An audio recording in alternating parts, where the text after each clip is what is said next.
this very tiny spit of land is where we fix most of our knackered tanks.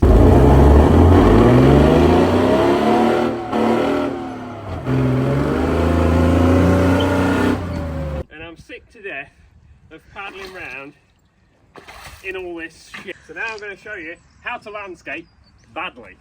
Now I'm going to choose one of the three vehicles here. Start the job. Quite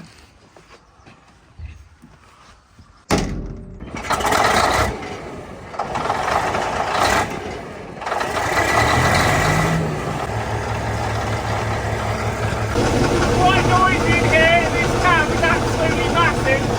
Now I would have used the skid steer, but unfortunately it's not been repaired yet. So I'm going to set up the D9. Not like on the channel that mess about for 10 minutes to do something interesting again. Straight into the action.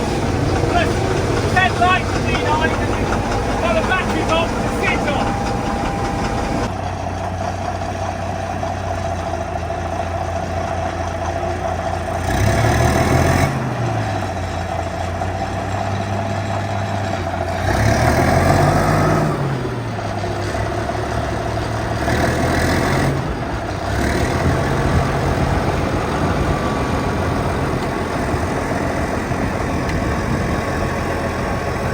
I should probably point out I have absolutely no experience driving a Caterpillar bulldozer, and certainly not a D9. A few small collisions later, I made it into the yard.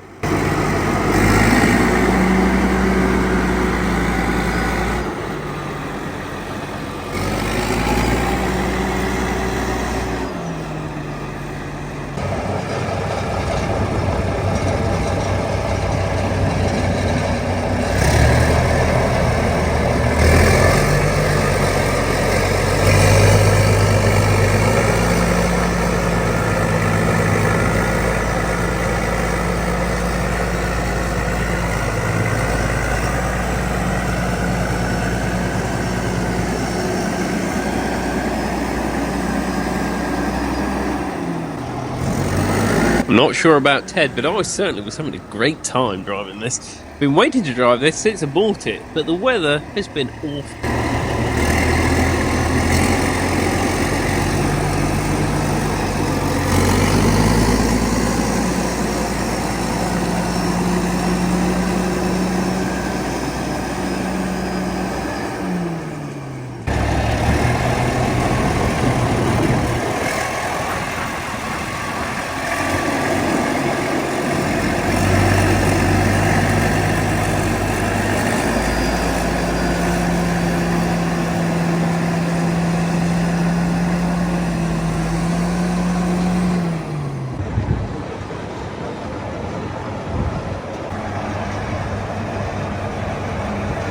Here we've got rid of the water and the mess, but what we've done is just made a massive hole now. But we have found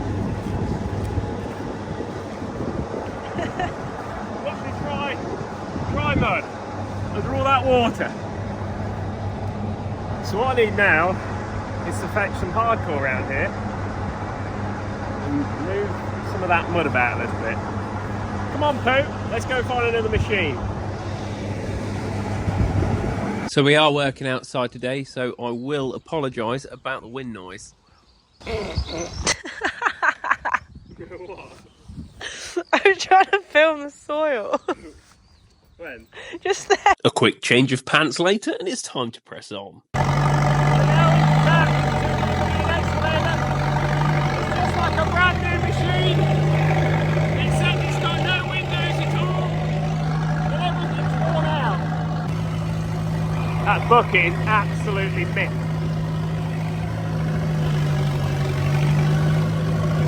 Such a strange thing to drive this. I head on over to my hardcore heap and realise it's contaminated with quite a lot of soil and clay, which isn't ideal.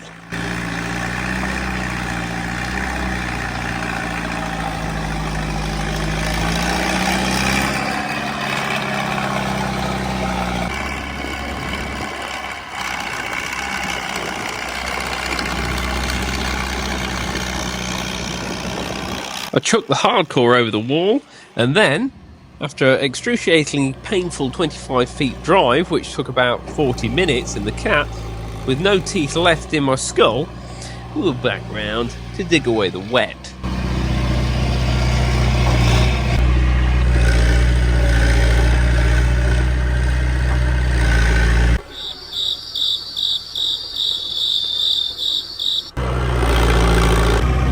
We did a bit of tracking in.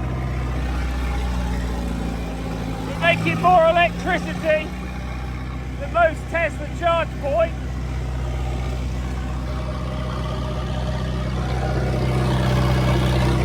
The hardcore is absolutely full of so it won't really be a lot better than what we had. Literally the loudest digger in the world, and that miniature horse couldn't care less. So this will be one of the next things to paint, the D9. Another reason why I brought it round here. It's quite next to the workshop now, so we can get it washed off. So I shall plan to paint it, I think it's, I can't remember which cat yellow, but I don't like this cat yellow. I like the darker cat yellow. So that's what I want to paint it. And I have got the Ripper, the Kelly Ripper for the back, which I shall go and show you now.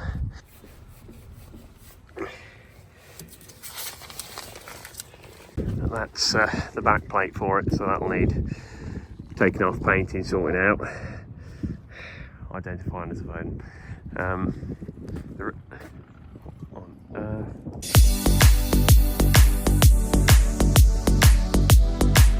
So we've got Bambi on ice on the concrete at the minute. So here's the Kelly Ripper for it. Had a bit of action, but it'll look good painted up. So yeah, there's two rams, and it looks to me like someone's had them apart, bolts are missing, so I'm probably going to send them rams straight off to bonding and reline and get them checked over. And I mean, that seal you can see doesn't look the best, does it?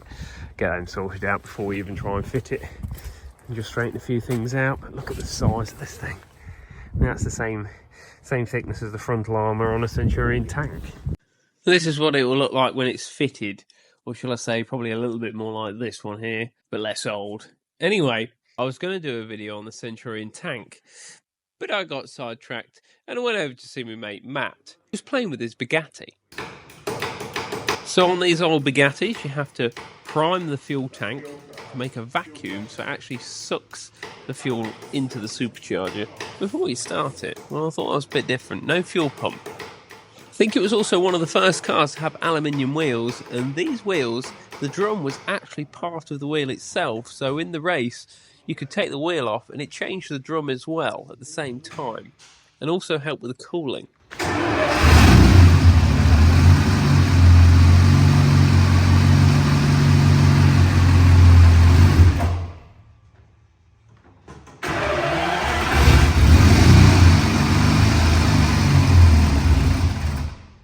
The engine is a straight 8 supercharged, and they don't like low RPM. They don't like low RPM, do they? I'm trying to twist it on the handle.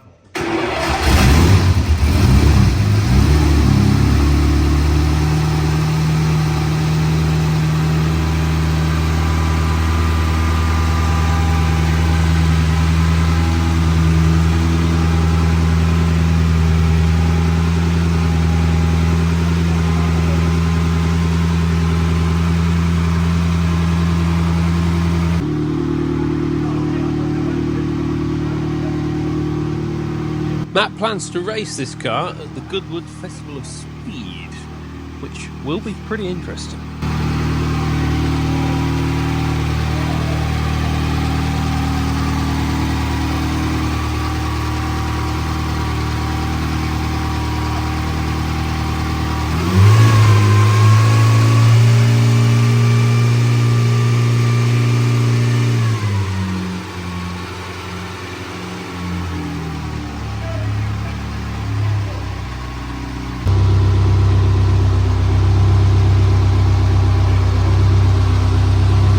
As I arrived, Matt had just fitted the new temperature sensor as it had gone a little bit faulty.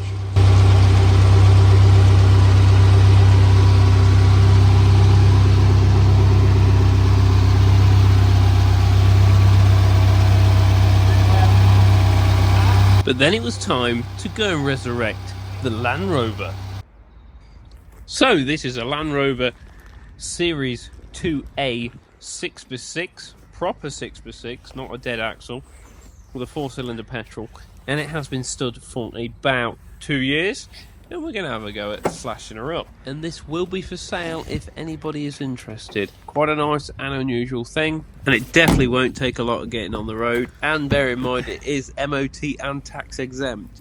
That said, it does need to be safe for the road. The brakes probably will want looking at. I started by cleaning the points and the rotor arm. I then put my hand over the carb to try and choke the fuel through. Then I noticed we had a fuel pipe that was leaking, so we went and replaced that, and then...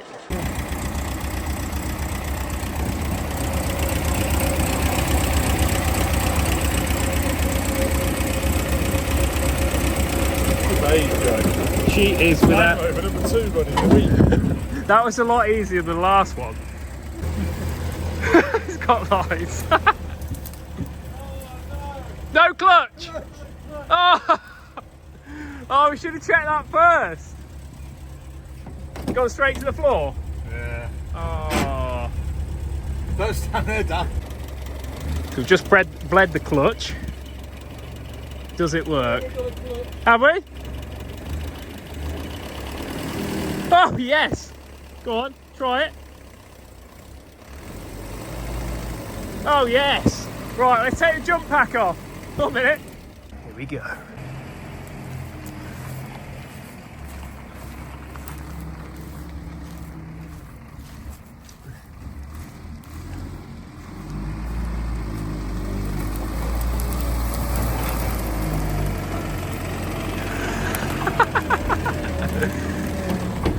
Can't see.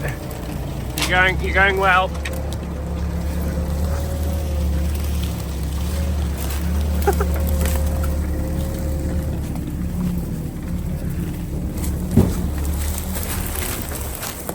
There's a tree.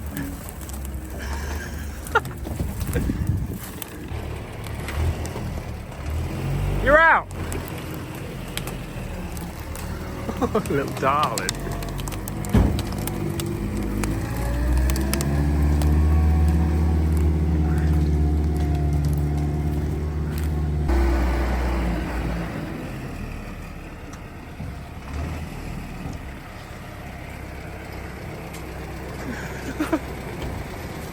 Oh, bless her. She's running absolutely lovely. I hope you all enjoy the video. I have had probably too much wine to be editing this, and we will see you in the next one. And again, this Land Rover is for sale, so leave a message if you're interested. Cheers.